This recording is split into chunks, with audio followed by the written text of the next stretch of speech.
এই যারা রোজা ভেঙে ফেলে তাদেরকে আপনারা এই হাদিসটা নিজেরা আজকে মুখস্থ করবেন, আর যারা ওই যে লাল কাপড় টাপড় লাগায় খায় এদেরকে এই হাদিসটা শোনায় দিবেন। পারবেন না ইনশাল্লাহ? বাংলাটা মুখস্থ রাখতে পারবেন তো? বাস শেষের অংশটা মুখস্থ রাখলেই চলবে, শুধু শেষের জায়গাটা মুখস্থ রাখলেই চলবে।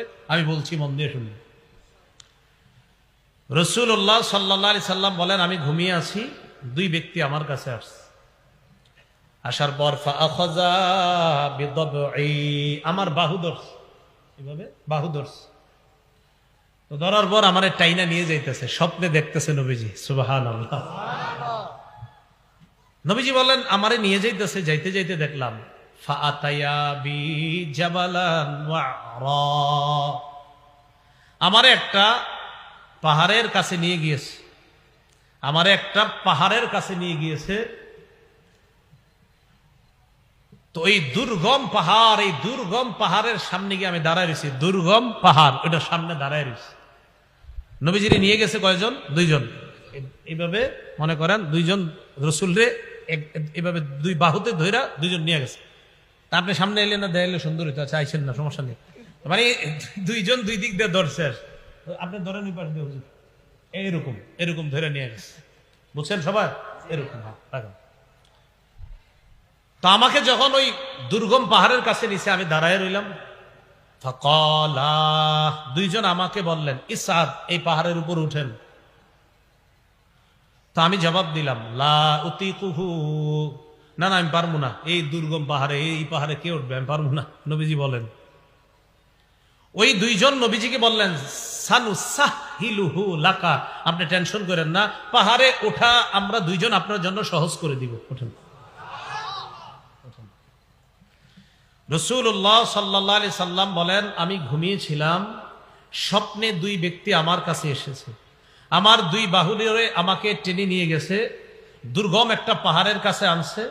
ওই পাহাড়ের কাছে যাওয়ার পর আমি পাহাড়ের সামনে দাঁড়িয়ে রইলাম। আমাকে ওই দুইজন বললেন, আপনি পাহাড়ে ওঠেন। আমি বললাম, আমি উঠতে পারবো না। তারা দুইজন আমাকে বললেন, আমরা এই পাহাড়ে যেন আপনি উঠতে পারেন, এই ওঠাটা আমরা আপনার জন্য সহজ করে দিব, আমরা সাপোর্ট দিব, আপনি ওঠেন। রাসূলুল্লাহ সাল্লাল্লাহু আলাইহি সাল্লাম বলেন, ফাসাইদতু, আমি পাহাড়ে উঠলাম। পাহাড়ে ওঠার পর আমি দেখলাম, ইদান বিআসওয়াতিন শাদীদা, প্রচন্ড আওয়াজ আমার কানে আসতেছে। কোথায় উঠাই আওয়াজ পাইছে? পাহাড়ের উপরে। রাসূলুল্লাহ সাল্লাল্লাহু আলাইহি সাল্লাম বলেন, হাত্তা ইদা কুনতু ফি সাওয়াইল জাবাল, যখন পাহাড়ের মাঝামাঝি জায়গায়, সমতল জায়গায় গেলাম, সেখানে গিয়ে ইদান বিআসওয়াতিন শাদীদা, প্রচুর আওয়াজ শুনলাম, ভয়ঙ্কর আওয়াজ, চিৎকারের আওয়াজ আমার কানে আসছে। ফাকুলতু মা হাযিহিল আসওয়াত, আমি প্রশ্ন করলাম, এগুলা কিসের আওয়াজ? ওই দুইজন জবাব দেয়, ওয়াউ আহলিন নার, এগুলা জাহান্নামীদের চিৎকারের আওয়াজ। নবীজি বলেন, সুম্মান তালাকা বি, এরপর আমাকে সামনের দিকে নিয়ে যায়, যাইতে লাগলাম, যাইতে যাইতে ফাইদা আনা বিকাউমিন মুআল্লাকিনা বিআরাকিবিহিম মুশাক্কাকাতিন আশদাকুহুম, যাইতে যাইতে হঠাৎ আমি একদল মানুষের সামনে গেলাম, তাদের দিকে তাকায় দেখলাম পাগুলা উপরের দিকে বেঁধে রাখা, পাগুলা বেঁধে রাখা, মাথা নিচে। আর কি দেখেন? পা উপরে মাথা নিচে, মুশাক্কাকাতিন আশদাকুহুম, এই দুই পাশের যে দুই গাল, এই দুই গাল করাত দ্বারা চিরতেছে, উপরে পাগুলা, নিচে ঝুলন্ত, তো এইভাবে আপনার গাল ছিঁড়তেছে। তাসিলু আশদাকুহুম দামা, এই পুরা গাল, এই চোয়াল সহ রক্ত পড়তেছে। এই কল্পনায় আনেন, দৃশ্যটা কল্পনায় আনেন, পা উপরে মাথা নিচে, দুই পাশের গাল থেকে রক্ত পড়তেছে, ব্যাপারটা কত ভয়ঙ্কর। রাসূল বলেন, আমি বললাম, এগুলা কারা, কার সামনে আমি আসলাম? মান হাউলা, ফেরেশতারা জবাব দিলেন, আল্লাযীনা ইফতিরুনা ক্বাবলা তাহিল্লাতি সাওমিহিম, হুজুর এরা তারা যারা ইফতারির সময় হওয়ার আগেই ইচ্ছাকৃতভাবে রোজা ভেঙে ফেলে, এরা তারা। আর যারা রোজা রাখে না, তাদের অবস্থা তো আরো ভয়ঙ্কর। রাসূল বলেন একদল হুজুর ইচ্ছাকৃতভাবে রোজার সাথে তামাশা করে, ইচ্ছা করে রাখবে, মন চায় আমি রাখবো, মন চায় রাখবো না, ইচ্ছা করে যারা ভেঙে ফেলে এদের এই অবস্থা, এটা চলতেই থাকবে। পাগুলা উপরের দিকে দেওয়া, মাথা নিচের দিকে দেওয়া, দুই পাশের গাল বেয়ে বেয়ে রক্ত পড়তেছে। এরা কারা?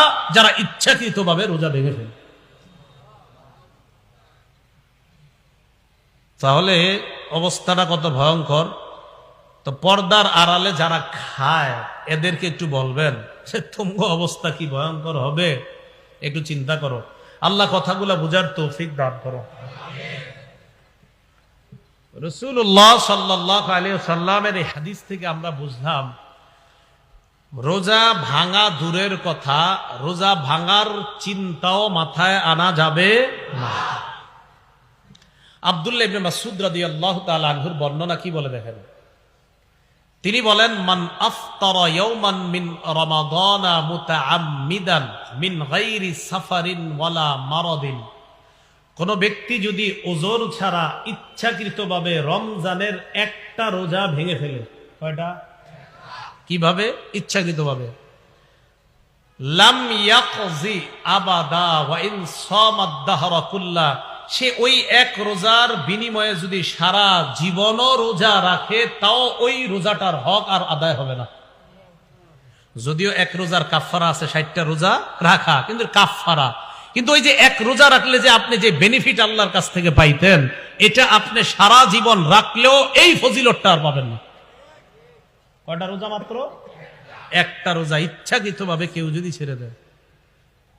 আল্লাহ আমাদের সকলকে যে কথাগুলা বললাম এই কথাগুলোর উপর আমল করার তৌফিক দান করেন।